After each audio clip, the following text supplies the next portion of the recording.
The American Broadcasting Company Radio Network presents Space Patrol! High adventure in the wild, vast reaches of space. Missions of daring in the name of interplanetary justice. Travel into the future with Buzz Corey, Commander-in-Chief of the Space Patrol! In today's transcribed Space Patrol adventure, Buzz and Happy are aboard the Terra 5, rushing toward the planet Saturn. Suddenly, another ship fires at them. It was close, Commander. He's getting into range with those torpedoes. We'll try evasive action. Why don't we give Rookout some begun medicine? Fire a few blasts with our space cannon. We can't do. We've got to think about those people in Saturn City. If we destroy Drokoff, we destroy the only person who can cure that epidemic. Open rockets, we can't fight back. So all Drokoff has to do is keep firing until he hits us. We'll be back in a moment with the exciting story, The Weed of Despair. Better schools build better communities. All schools should have large, airy classrooms, well-equipped, and even more important, they should have an adequate teaching staff. Many of our schools fail to reach these standards. 3 out of every 5 classrooms in the nation are overcrowded, and there's a shortage of 72,000 elementary teachers. The solution is more action by more people in more places. Join and work with local civic groups and school boards who are actively seeking to improve educational conditions. Find out how citizens in other communities are taking action to improve their schools. For such background information and for guidance, simply write to Better Schools, 2 West 45th Street, New York 36, New York. Help our schools keep pace with the birth rate. Now, back to today's exciting Space Patrol adventure, The Weed of Despair. Commander Corey and Cadet Happy are aboard the Terra 5, bound for the planet Saturn to investigate a strange malady that has afflicted Saturn City. Leading doctors of the United Planets are unable to explain the cause of the sickness, which leaves its victims suffering from strange fatigue and anxiety. Many of the city's leaders have been affected by the spreading epidemic, and Buzz fears that immediate action is needed to prevent a serious disaster. Commander, if the doctors can't do anything about that sickness, what are we supposed to do? Our job is to keep the people of Saturn City from hurting themselves and others.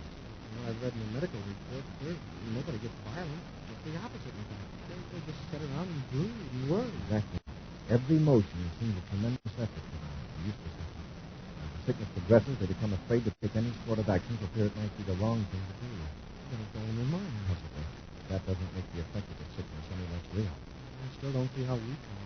We're setting up a temporary camp outside the city in a small atmosphere shell.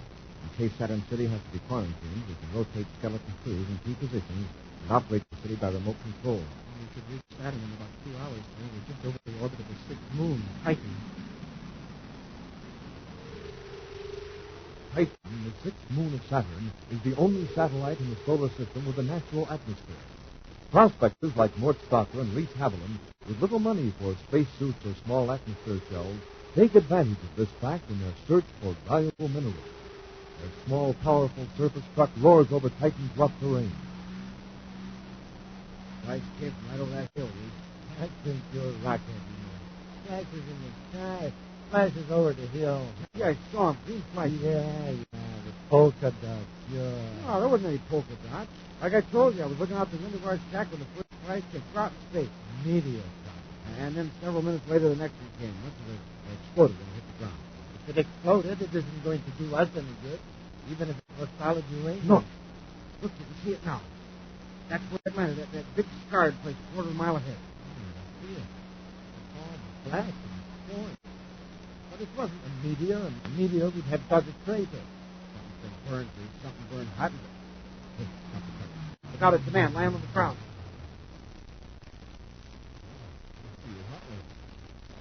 Run right over him. Shot out of front and see what's wrong with it.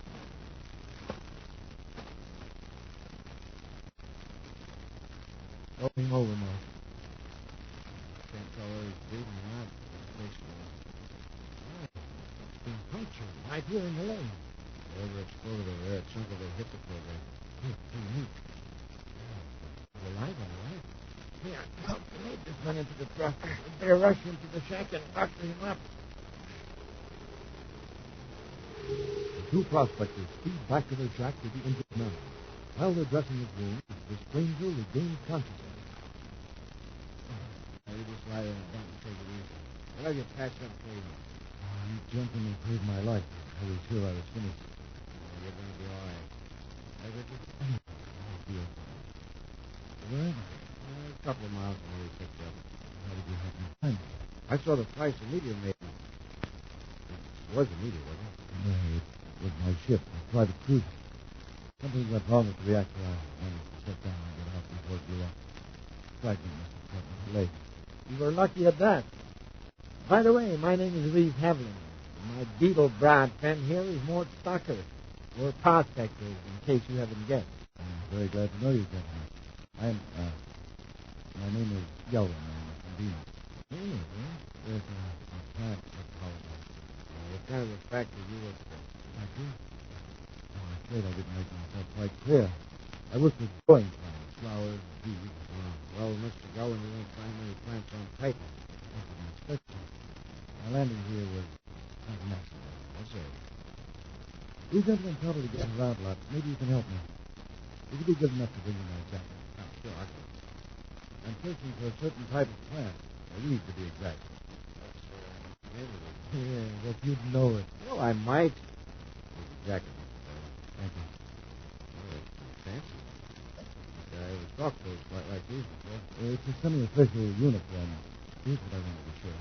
These pictures. Did you ever see one of these plants? I think I ever did. Let me see them once. You mean you're looking for a mangy-looking weed like this? I admit it's not very attractive, but it has interesting medical uses. Think carefully. Have you ever seen it? As you can see, it's soft as a grayish yellow. Once a year, it grows a big purple ball of tar to its stores. Seeds, you probably call it. No, Mr. Gelman, I have never seen anything like this. You're right. And this is what you're looking for, huh? Hey, you're stranded on Titan without a ship, Mr. Gelman. We'd be glad to notify the Saturn Space Patrol. No. I mean, don't bother. Well, it's all right. We got a paper phone in the next room. The fact is, I feel rather foolish asking for a rescue ship. You'll probably be going to Saturn for supplies in a day or so. I'll go in with you. We don't have a ship here on Titan, Mr. Gelman. Well, you see, we're prospecting on the cuff, so to speak. Big company advances supplies and equipment. Every 30 days, we send a ship here to drop off more supplies.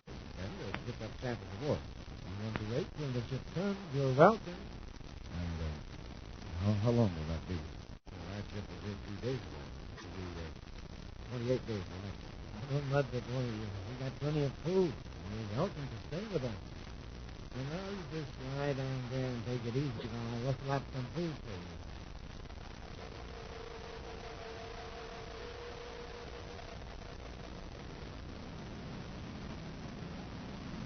There's something pretty strange in the deep set tonight. A dark smear on the ground. Down there on Titan. Yes, I see. And it's perfectly round. A starred area. It's like something that's growing. What is it that's growing? It's desperate, huh? Titan Station C-19 calling Space Patrol. Emergency. Attention all Space Patrol units. Menacori aboard Terra 5 to Titan Station C-19. Go ahead. This is Reeve Havlin at Titan C-19. I want to report a... Commander Corey. That's right, Havlin. I'm 11 DUs off Titan. What's the trouble? My partner and I prospected Inspector 7R on Titan. Somebody stole our surface truck. We're stranded. Can you give me more details, Havlin? Sure. A couple of hours ago, a spaceship exploded just over the hill from our shack. My partner and I picked up this guy and brought him back. This was the sent tonight. You say a spaceship exploded? Well, it blew out after it crashed. It left a big black smear and nothing else. Anyhow, we picked up the pilot and put him in our bunk to take a nap. The next thing we knew, he was gone. So was our truck. How long ago did this happen? Not more than 20 minutes ago. He couldn't have gone very far. But me and my partner are friends. Well, take it easy, Havlin. We're covering the whole area about Uscope right now. We have to get that truck back, Commander. It's our bread and butter. Stand by that spacephone. We'll keep in touch. Corey out. Remember, I picked up something on this. Maybe the stolen truck. The ship There's the truck we'll land.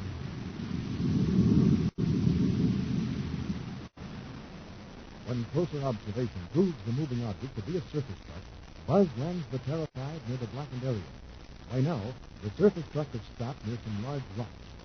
Buzz and Happy descend the landing ladder and advance toward the truck. A man in strange clothing turns from a crevice in the rock and stands with arms folded, waiting.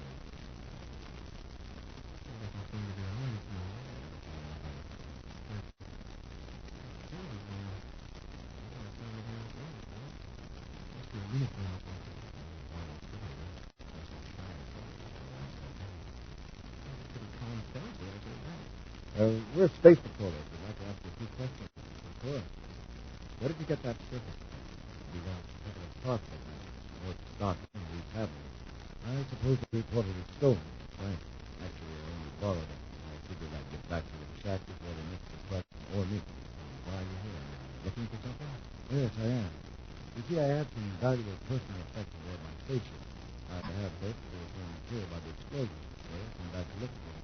Well, find what you were looking for? No, I didn't. Explosions are very complex. I do know something. But it's place of the hull, the active shield, and everything. Yet you escaped. Practically without a scratch. I was fortunate. I managed to get clear of the ship before it blew up. What's that? Kelvin, are you sure that you didn't manage to save a portable spacephone from the ship before it exploded? It's in code, sir. A very strange code. The kind of thing you picked up on a hyperspace receiver. What do you mean? Kelvin, I think you're from another solar system. Another solar system? What makes you think that? Your clothes, for one thing. And your spaceship is so totally and mysteriously demolished. If I get a look at that receiver, I can tell that it was made here in our solar system. I am from another system. I don't mean you any harm. In fact, I came here to help you, please. We can settle that for certain with a Benedict. You got that? To show whether you're telling the truth. You can tell it happy when I put that receiver. Yes, sir. Oh, the signal's cut off. No one either of you knew. Yeah? So just how are you going to stop it? I hate to do this, but it's quite simple. I can't do anything.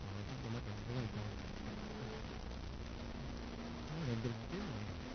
I'm getting scared. Victor, use your radar. Of course you can. This harmless looking belt is radiating a field of 100 degrees. Commander!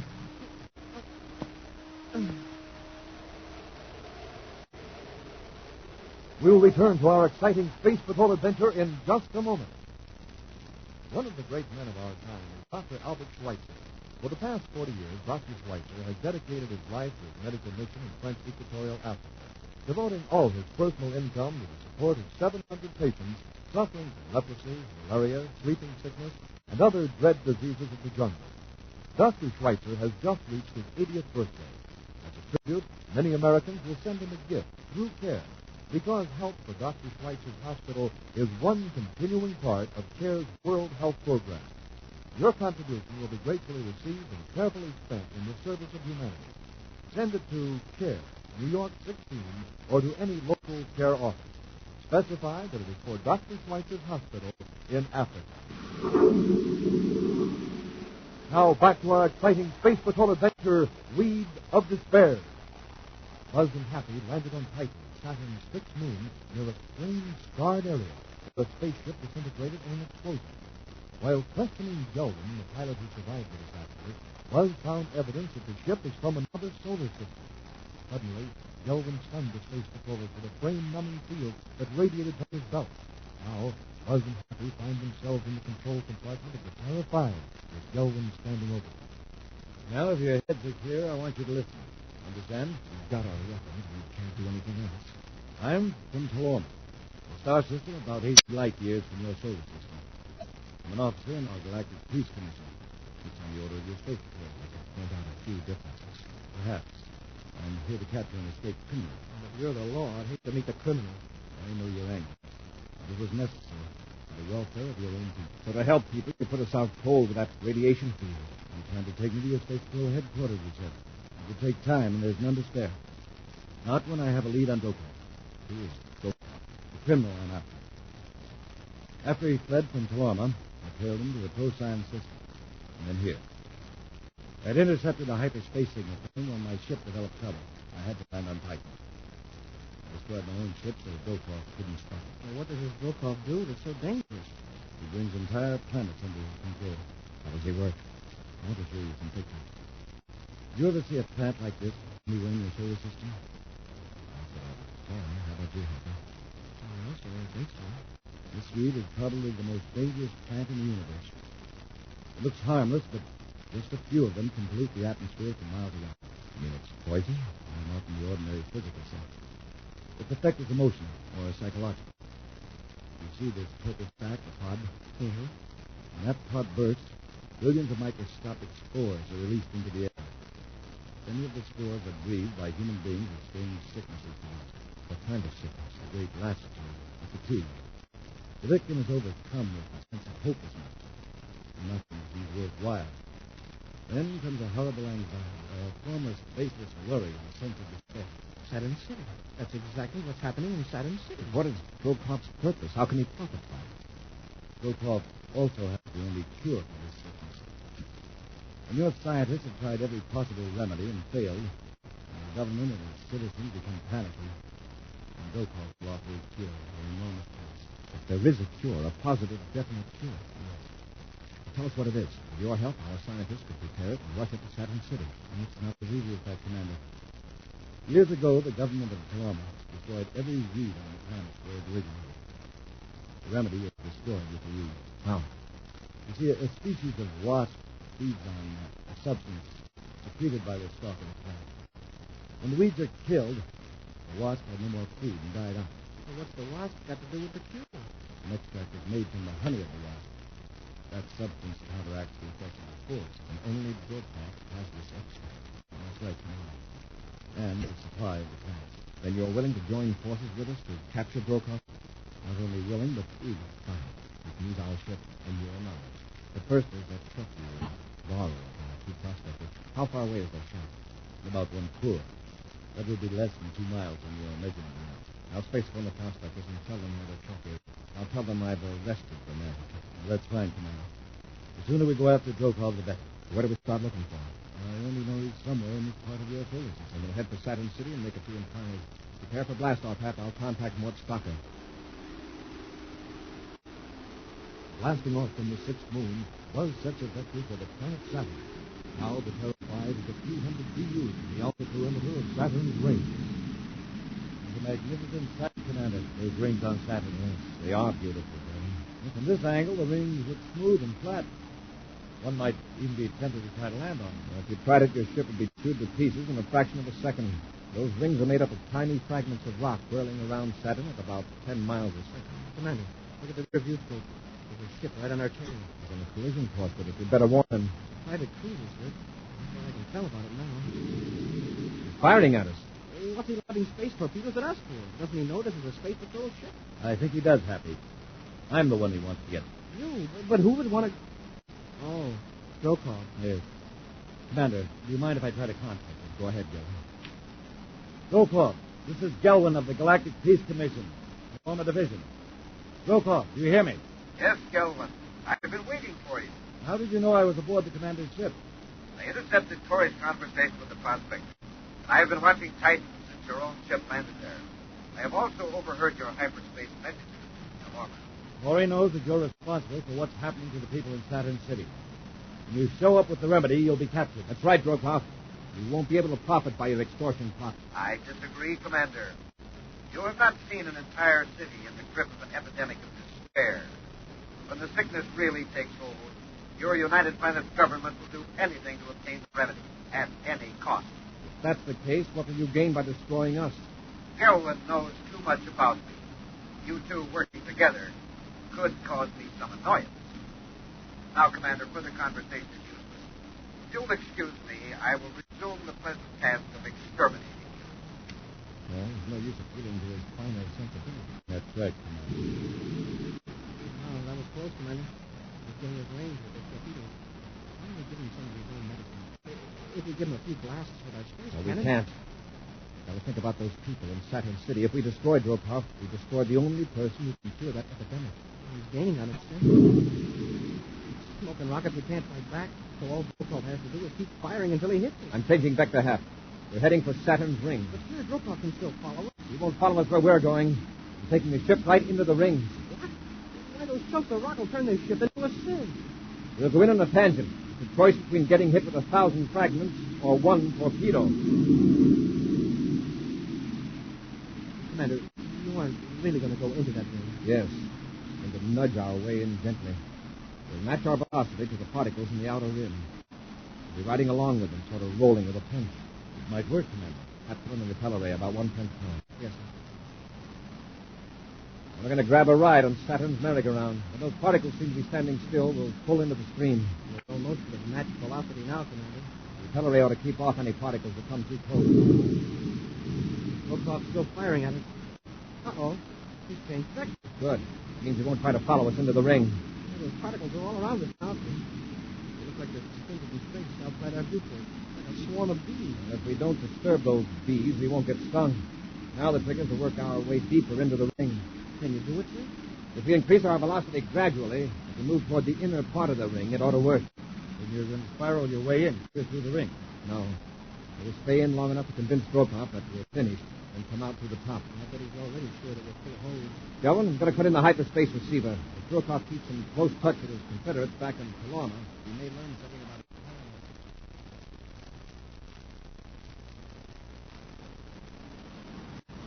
Nothing on the receiver so far.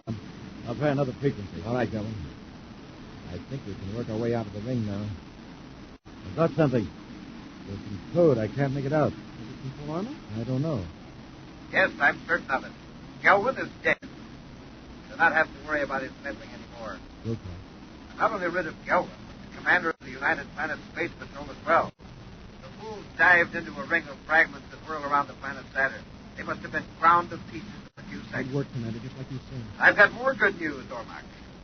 The situation in Saturn City is desperate. Half the population has become so depressed by the effects of the weed wars that they aren't working. Communications, transportation, power, they're all disrupted. The accident rate is way up. I'll wait a few days for real panic to set in. Then I'll appear with my magic remedy. I'll ask $1 million credits first. And if the officials quibble or delay, my price will go up. I've got quantities of the remedies stashed all over the solar system. There's a supply on Saturn Moon number 9 in a lunar-type spaceship, all earmarked for Saturn City. The remedy will stay there till they meet my price. I'll keep you informed, Ormark. Brokoff out. A lunar-type ship on the 9th moon. See, Commander, if we only knew what part of the moon. The ninth moon of Saturn. Small, only 200 miles in diameter. It shouldn't take us long to find the ship, unless it's hidden. We'll spiral out of this rock swarm and head for the ninth moon. A few moments later, the Terra 5 emerges from the outer rim of the whirling rings of Saturn, like a silver spark from a spinning grindstone. Buzz sets a vector for Saturn's ninth moon. Then comes the long, patient search of the surface of the tiny satellite. It's like 6 times around, Commander. It'll take about 12 more to cover the surface completely. Every inch of that moon's surface looks just like the next. Commander, look. The right edge of the view scope. Is that a rock? No, it's too smooth for a rock. Increase the sensitivity, Hank. Yes, sir. I think it's what we're after. Lunar-type ship. Into your spacesuits. We're going to land.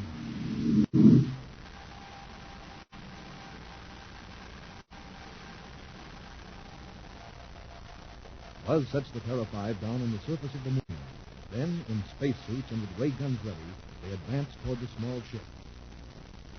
There probably isn't anyone aboard. We can't afford to take chances. We have trouble getting into the ship, Commander. Brokoff probably locked the hatch. I've thought of that. Tom with torch will do the trick. You two wait here. I'll go up the ladder first. Yes, sir.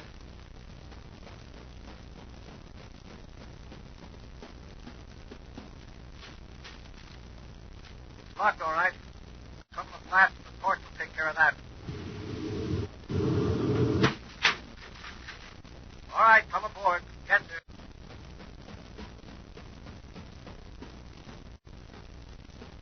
We'll try the storage compartment first.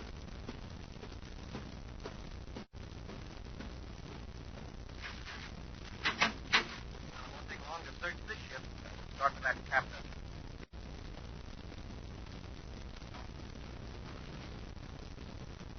There's some small containers here, but I can't read the label.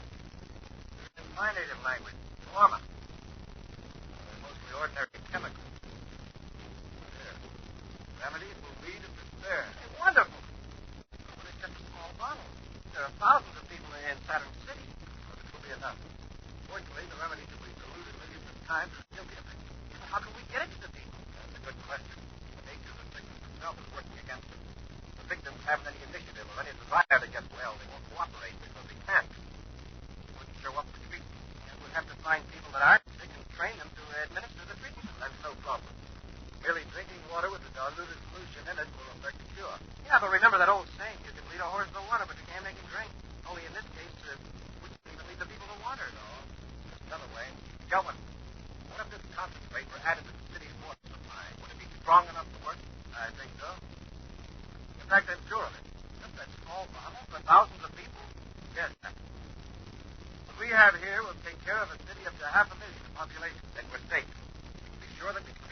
man, woman, and child in Satin City, provided they aren't too bored with life to get up and get a drink of water. Don't worry.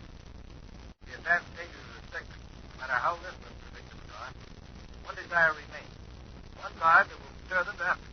Third, you'll save them. All right, then.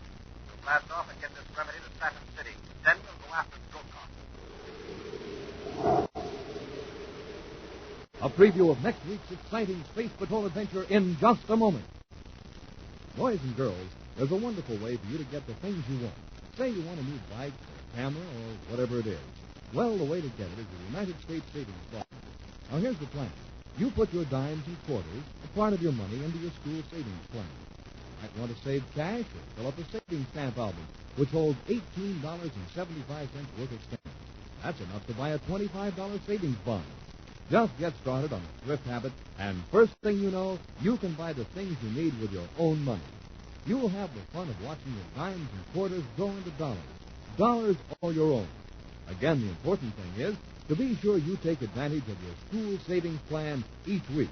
You'll find it's lots of fun and smart, too. Now, a preview of next week's exciting Space Patrol story. Buzz and Happy have become infected with a dangerous, weakening sickness and are frantically searching a laboratory on Venus, hoping to find the one medicine that will cure them. If we don't get some of that solution soon, we'll be of no use to ourselves or anybody. Leave me, sir. Right now, I'm just going on my own momentum. Heck, talk show. What about it? Oh, yeah. Yeah, that's it. That's the remedy. Be careful, that's not it. It's probably all there is in the whole place. If we can only get it to the ship, I don't know how fast. Oh, it's Brokaw, and he's got a blast gun. Commander, at last it's smashed the bottle. The medicine's gone. Be with us next week for the thrilling Space Patrol story, The Fugitive from Colorma. Space Patrol, created by Mike Moser, starring Ed Kemmer as Commander Corey and Lynn Osborne as Cadet Happy, was written by Lou Houston, produced and directed by Larry Robertson, executive producer Helen Moser. Other players were Ken Mayer, Bela Kobach, and Norman Jolly. Dick Weston speaking. Don't forget to tune in next Saturday at the same time for exciting adventure on Space Patrol. This program was broadcast to our armed forces overseas through the worldwide facilities of the Armed Forces Radio Service. Space Patrol came to you transcribed from Hollywood. This is ABC Radio Network.